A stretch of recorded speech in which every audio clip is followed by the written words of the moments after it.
மேட்டுப்பாளையத்தில் இருந்து ஊட்டிக்கு செல்ல புதிதாக அமைக்கப்பட்டு வரும் சாலை பணிகள் முடியும் தருவாயில் உள்ளன. நெடுஞ்சாலைத்துறையினரால் 40 கோடி ரூபாய் மதிப்பீட்டில் தொடங்கப்பட்ட இந்த சாலை அமைக்கும் பணி 95% முடிவடைந்து விட்டதால் விரைவில் மக்களின் பயன்பாட்டிற்கு வரும் என எதிர்பார்க்கப்படுகிறது. நீலகிரி மாவட்டம் ஊட்டிக்கு மேட்டுப்பாளையத்திலிருந்து வர 3வது மாற்றுப்பாதையாக காட்டேரி, சேலாஸ், பாலடா போன்ற பகுதிகளை இணைத்து ஒரு உலக தரம் வாய்ந்த சாலை அரசாங்கமும் நெடுஞ்சாலை துறையினரும் உருவாக்கி இருக்கிறார்கள். இந்த சாலை நாங்கள் இப்போதுதான் பார்த்து வந்தோம். மிகவும் அருமையான ஒரு சாலையாக இருக்கிறது. இலகுவான சாலையாகவும் நேர தாமதம் ஏற்படாமல் கால விரயமின்றி அங்கு இருக்கும் பயணிகளையும் அங்கு விளையும் காய்கறிகளையும் குறிப்பிட்ட இடத்துக்கு கொண்டு சேர்க்கும் இந்த சாலை பயனுள்ளதாக இருக்கும். அதே நேரம் இந்த சாலை அங்குள்ள விவசாயிகள், பொதுமக்கள் அனைவருக்கும் பயனுள்ள சாலையாக இருந்து அந்த பகுதிகளை இன்னும் மேம்படுத்தும் என்பதில் சிறிதளவும் ஐயமில்லை. இந்த சாலையை அமைத்துக் கொடுத்த அரசாங்கத்திற்கும் நெடுஞ்சாலைத்துறையினருக்கும் எங்கள் ஓட்டுநர் சார்பாக மிகுந்த நன்றியினை தெரிவித்துக் கொள்கிறோம். மோலி பகுதியில இருந்து வர்ற வாகனங்கள் ஊட்டிக்கு கோத்தகிரி வழியாக ஒரு பாதையில் வர்றதுக்கும், அதே மாதிரி மேட்டுப்பாளையத்திலிருந்து குன்னூர் வர்றதுக்கு ஒரு பாதை இருக்கு.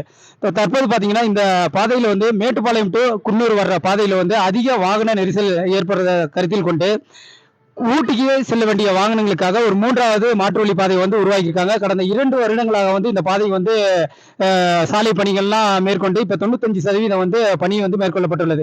இந்த பாதையானது வந்து குன்னூருக்கு வர வழியில இருந்து, அதாவது குன்னூர்ல இருந்து ஒரு 3 கிலோமீட்டருக்கு முன்னால உள்ள காட்டேரி என்ற ஜங்ஷன்ல இருந்து அந்த பாதை வழியாக வந்து சேலாஸ், அப்படியே வந்து பாத்தீங்கன்னா பாலடா, அப்படியே போய் கொல்லிமலை வந்து லவுடல் ஜங்ஷன் என்ற ஒரு இடத்துக்கு வந்து செல்லும். அந்த ஜங்ஷனுக்கு வந்து அங்கிருந்து வந்து ஊட்டிக்கு போற மாதிரி இந்த பாதை வந்து வடிவமைக்கப்பட்டுள்ளது. இந்த 3வது மாற்று வழி பாதை வந்து வந்ததுனால எங்க மாவட்டத்தில் என்ன நடக்குதுன்னா, குன்னூர்ல இருந்து ஊட்டிக்கு போற சாலையில வந்து போக்குவரத்து நெரிசலுக்கு வந்து மிகவும் வந்து குறைவாக இருக்கும்.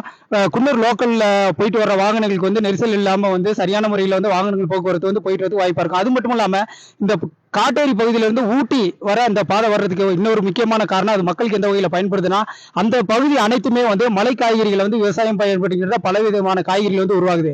இப்ப அந்த காய்கறிகள் உற்பத்தி செய்யற அந்த விவசாயிகள் வந்து அந்த காய்கறி எல்லாத்தையும் லோடு ஏற்றி வந்து ஊட்டியில இருந்து குன்னூர் பாதையாகத்தான் கொண்டு போயிட்டு இருக்காங்க. இந்த 3வது மாற்று வழி பாதையினால வந்து அவங்க வந்து குன்னூர் நகரத்துக்குள்ள வராம அந்த 3வது வழி பாதையிலே செல்றதுக்கு வந்து ஒரு நல்ல வாய்ப்பா இருக்கும். இந்த 3வது மாற்று வழி பாதை வந்து பொதுமக்களுக்கும் சுற்றுலா பயணிகளுக்கும் பயனுள்ளதாக இருந்தாலும் குறிப்பா வந்து விவசாயிகளுக்கு ஒரு சிறந்த ஒரு பயனுள்ள ஒரு சாலையாகத்தான் அமையும் என்பதில் வந்து ரொம்ப சந்தோஷம்.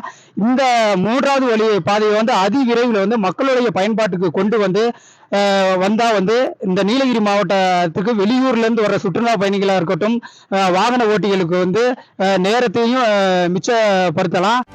செய்திகளை உடனுக்குடனும் துல்லியமாகவும் தெரிந்து கொள்ள சப்ஸ்கிரைப் பண்ணுங்க.